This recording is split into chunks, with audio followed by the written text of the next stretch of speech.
Many investors today seem to think that real estate investment trusts are facing severe headwinds as a result of the surge in interest rates. The whole REIT sector has crashed and the headlines have been very negative for 2 years in a row. But in reality, most REITs are today doing really well because the average LTV is just 35%, so leverage is at an all-time low. Most of that debt has a fixed interest rate. Debt maturities are historically long at 7 years and they are well staggered as well. Rents keep growing in most property sectors as a result of the high inflation of recent years. And then finally, REIT payout ratio is also historically low, meaning that most REITs are retaining a significant portion of their cash flow to buy additional properties to grow their cash flow and their dividends. As a result, most REITs have managed to keep hiking their dividends in recent years, even as interest rates surged, and some of them have even managed to keep growing their dividends at over 10% annually or even 15-20% annually. In today's video, we're going to highlight a few of those fast growers that we are buying at the moment. Hey, this is Yus, I run a small investment firm that specializes in REIT investing, and in what follows, I'm going to discuss 3 of the fastest growing REITs that we are buying at the moment at High Yield Landlord.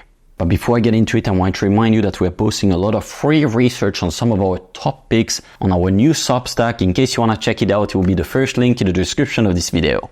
So the first REIT I'm going to discuss here is called SBA Communications, ticker symbol SBAC. This is one of just 3 cell tower REITs. The other 2 ones are American Tower and Crown Castle. I'm bullish on all 3 and they all have unique pros and cons, but if I had to pick one based on its ability to grow its dividend, it will be SBA Communications.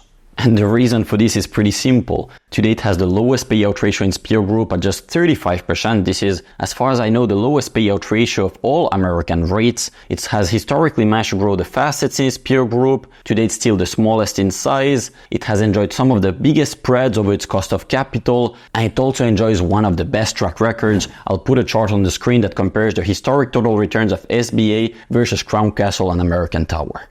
Just recently, the company hiked its dividend by 15%, and given that its payout ratio still remains so unusually low and the company is still growing rapidly, I expect this rapid dividend growth to continue going forward.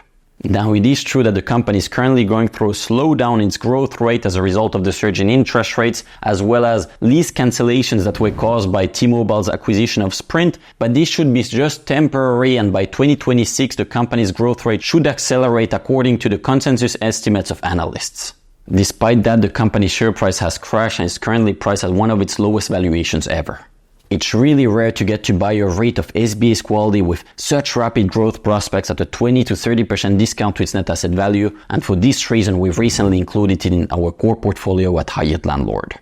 The current dividend yield is very low at around 2%, but keep in mind that this is simply a function of the company's low dividend payout ratio, which allows the company to keep reinvesting in growth, and with just a few years of 10-15% dividend hikes, the company's dividend yield will reach much higher levels.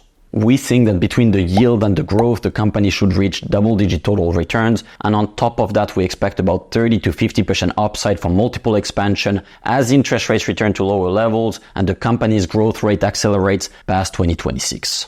Hey, before I go into the second REIT, can you please do me a huge favor and click the like button? That will help me a lot to keep growing this channel. Thanks so much in advance. The second REIT I want to discuss is called REXR Industrial Realty, ticker symbol REXR. The REIT recently hiked its dividend by 18%, which is the fastest dividend growth rate that I know of in the REIT sector. Even despite growing at such a rapid pace, it's actually one of the highest yielding REITs also in the industrial sector at nearly 4% on a forward-looking basis, and for this reason, we've recently included it in our retirement portfolio. By the way, if you want to access our full portfolio, we are offering a 2-week free trial to our REIT newsletter. I'll put a link to it in the description of this video. So how is REXR able to grow its dividend at such a rapid pace? And really it boils down to one main thing. It focuses on last mile delivery industrial properties in supply constrained so-called market. And so the demand for these properties is growing at a rapid pace as a result of the growing trends of onshoring and e-commerce. However, there is very little space left to build. This is a supply constrained market with vacancy rate at just around 3%. And as a result, rents are growing really rapidly. And the interesting thing here about REXR is that the market rents for its properties have grown a lot faster than the lease escalations that it has in its leases in recent years. And as a result, its lease rates have now fallen deeply below market rates. And so as its leases now gradually expire, it's able to bump up its rents very significantly.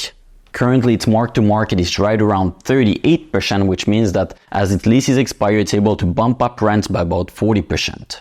At the same time, the company is also developing and redeveloping some of its current assets as well as acquiring new properties, such as the deal that recently closed with Blackstone. And all of this combined together with the organic rent growth, it's expected to grow its cash flow by about 35% over the next 3 years. And given that the company's leverage is low at around 20% and its payout ratio is also still quite low at 65%, we can expect this rapid dividend growth to continue going forward. It may not remain at 18% per year, but even assuming that drops to 10%, that's still very significant for REIT, and with that, its dividend yield should reach about 4% in the near term. Even then, its valuation is still at near the lowest level in a decade, just like that of SBA, which we discussed earlier. And while its valuation has now started to recover a bit, its share price has rallied a bit in recent years as the 10-year treasury drifted to much lower levels. It's still priced at a very compelling valuation, and we expect about 30% upside from here as interest rates are finally cut in September and then further in the coming months. While you wait, the company pays you a near 4% dividend yield and it's growing at a double-digit growth rate.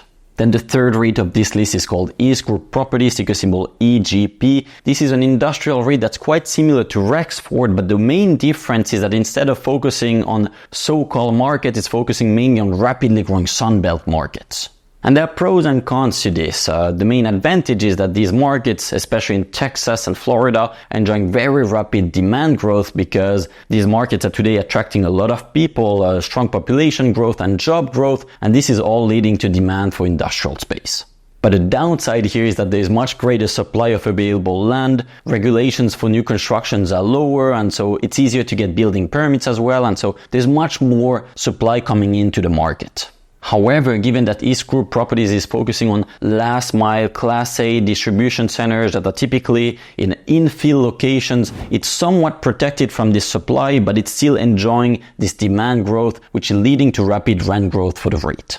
Moreover, just like REXR, the lease rates of East Group Properties have fallen deeply below market levels in recent years, and as a result, it's now able to bump up its rents as its leases gradually expire, leading to very rapid growth.